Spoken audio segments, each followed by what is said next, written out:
Sir ఖాళీ వస్తున్నాడు.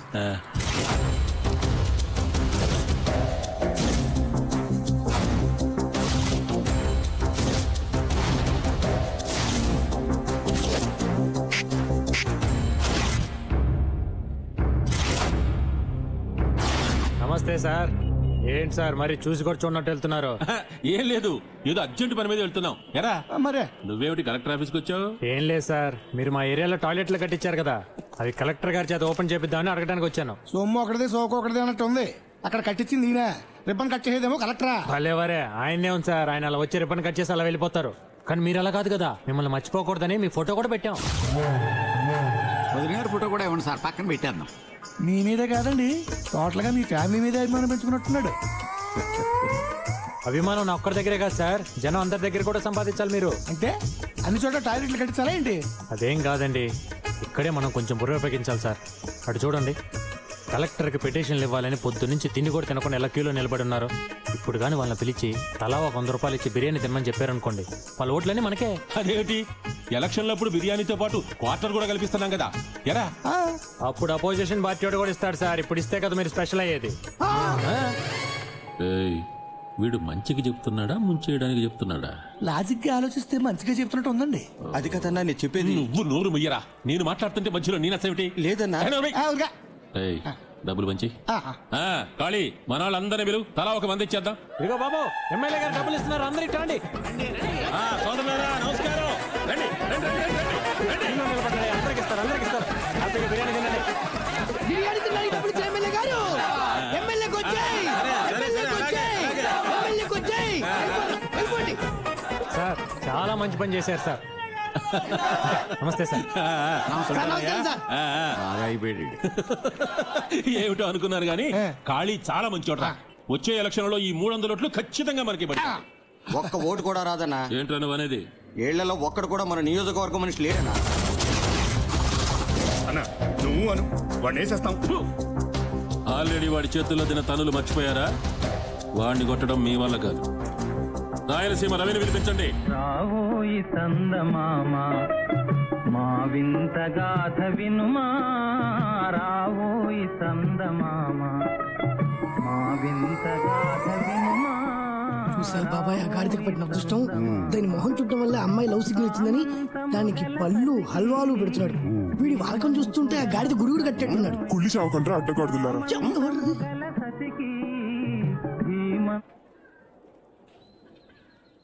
ఎవడ్రా పాట ఆపింది? ఎవరు ఆపలేదు. నీ గోల భరించలేక కరెంట్ పోయింది. పొద్దు నుంచి చూస్తున్నాం. ఈ పాత పాటలు పెట్టి మా ప్రాణాలు తోడేస్తున్నాం. అదేంటో తెలియట్లేదు బాబాయ్. ఎప్పుడైతే మీరు ఆ అమ్మాయి నన్ను ప్రేమిస్తుందని చెప్పారో అప్పటి నుంచి నాకు ఇలాంటి పాటలు తెగ నచ్చేస్తున్నాయి. నువ్వు దూరదర్శన్ టైప్ లో పాత పాటలు వింటూ ఉండు. ఈ లోపు ఎవడో వి ఛానల్ టైప్ లో వచ్చి యో యో మే అని అమ్మాయిని లేపుకొని వెళ్ళిపోతాడు. ఛాన్స్ వచ్చినప్పుడు చెప్పేసేయాలి. అదే ఎలా చెప్పాలో తెలియట్లా. అంతే కదా. నేను ఒక అద్భుతమైన ఐడియా చెప్తాను విను. ఇది మా యూత్ మ్యాటర్. మీ ఎన్టీఆర్ దగ్గర నుంచి మా ఎన్టీఆర్ వరకు ఒక్కొక్కరు ఏ స్టైల్లో చెప్పారు చెప్తా. దాంట్లో నుంచి మనకి ఖాళీ కావాల్సింది ఏర్కుంటాడు. కానీ కాదు జ్యోతి. బిగినింగ్ లో లేవయ్యా, కొంచెం ఆగరాదు. జ్యోతి, మిమ్మల్ని చూస్తుంటే మాకు ఏమనిపిస్తుందో తెలుసా? జనరేటర్ సౌండ్ లో ఎప్పుడు గలగలాడే మిమ్మల్ని చూస్తుంటే మాకు లవ్ చేస్తుంది. I love you. ట్యూబ్లో ఇట్లా నీ కాళ్ళు చేతులు చూస్తుంటే నాకు లవ్ చేయబుద్ధిస్తుంది. I love you, I love you. Jyoti, switch board లా ఉన్న నీ సొట్ట బుక్కలు చూస్తుంటే నాకు లవ్ చేయబుద్ధిస్తుంది. I love you Jyoti. ఓ జ్యోతి, మర్యాదగా నువ్వు నన్ను లవ్ చేయ, లేదంటే నీ సౌండ్ బాక్స్ బద్దలైపోతుంది. I love you. అమ్మాయి ఏమన్నా వెళ్ళినా బాక్స్ బదలైపోవడానికి? అయినా నువ్వు ఇక్కడున్న సామాను లిస్ట్ చెప్పే తప్ప ఒక లౌడ్ డైలాగ్ ఉందా దాంట్లో? అంటే అది ఈ స్టైల్స్ ఏం అక్కర్లా. అతనికి ఓన్ స్టైల్ ఉంది, దాంట్లో చెప్తాడు. నీ ఓన్ స్టైల్లో నువ్వు చెప్పే అబ్బాయి. అంతేనా బాబాయ్? అంతే. సరే. ఖాళీ అమ్మా.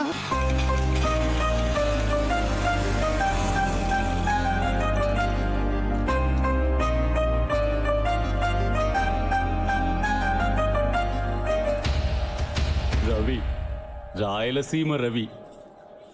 కాళీ పెద్ద పోటుగాడా? నేను అదేంటో చూడ్డానికే వచ్చాను. భయపడి పారిపోతున్న పావుని కొట్టడం కామన్. అదే తోక మీద లేచి బుస కొడుతుంటే కొట్టడం వెరైటీ. నిన్నిక్కడ పట్టుకుంటే అక్కడ కాళీగాడు లేచి బుస కొడతాడు కదా.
ఇంకోసారి ఎవరైనా అమ్మాయి మీద చెయ్యి వేసారో నరికేస్తా.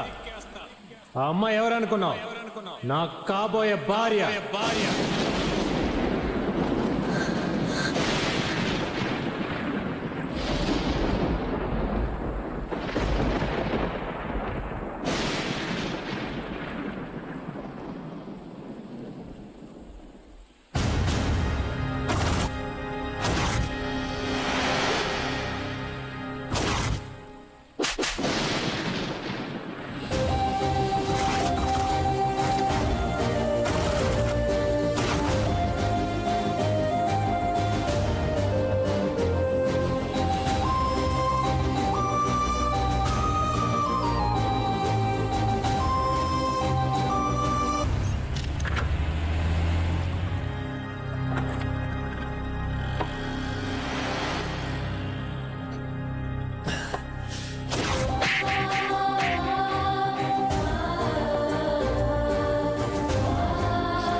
బాటిల్లో మందు అయిపోయినా కొద్దీ ఇక్కడ నా ఒంట్లో బీపీ రేజ్ అవుతుంది.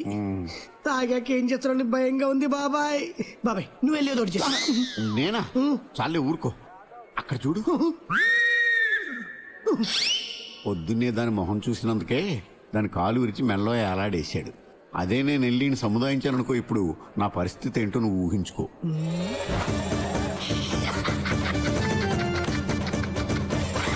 ఏంట్రా అర్థమవుతున్నావు? నీ పరిస్థితి ఊహించుకుంటే నవ్వొస్తుంది. అంతొద్దమ్మా, నేను ఇంకా నయ్యం డైలాగ్ తోటే సరిపెట్టాను. నువ్వు యాక్షన్ ఓవర్ యాక్షన్ కలిపి చూపెట్టావు. నీ పరిస్థితి ఏంటో ఊహించుకో. ఇదిగో ఈ 5 పైసలు ఉంచుకో. బాబాయ్ తలుచుకుంటేనే నరకం కనిపిస్తుంది.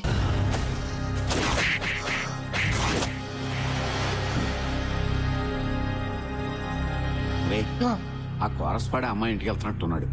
వాడు వాలకం చూస్తుంటే అమ్మాయికి మంగళం పాడేసేలా ఉన్నాడు రా. ఏమే నువ్వేనా పెద్ద మిస్ వరల్డ్ అనుకుంటున్నావా?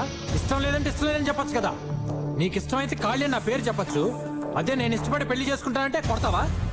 నువ్వేదో ప్రేమతో నా ముఖం మీద విభూతి పెట్టేవనుకున్నానే, కానీ ఇప్పుడు అర్థం అవుతుంది నువ్వు పెట్టింది పంగ నామం అని. స్విచ్ చేసిన తర్వాత మైకును కూడా 1 2 3 టెస్ట్ చేసుకుంటానే. అలాంటిది నువ్వెవరో ఏంటో తెలియకుండా పెళ్లి చేసుకుంటాను చూడు, అదే నేను చేసిన తప్పు. నేను ఇక్కడ ఇంత వాగుతుంటే నువ్వేంటి అటు తిరిగి పోజిస్తున్నావు? తిరిగా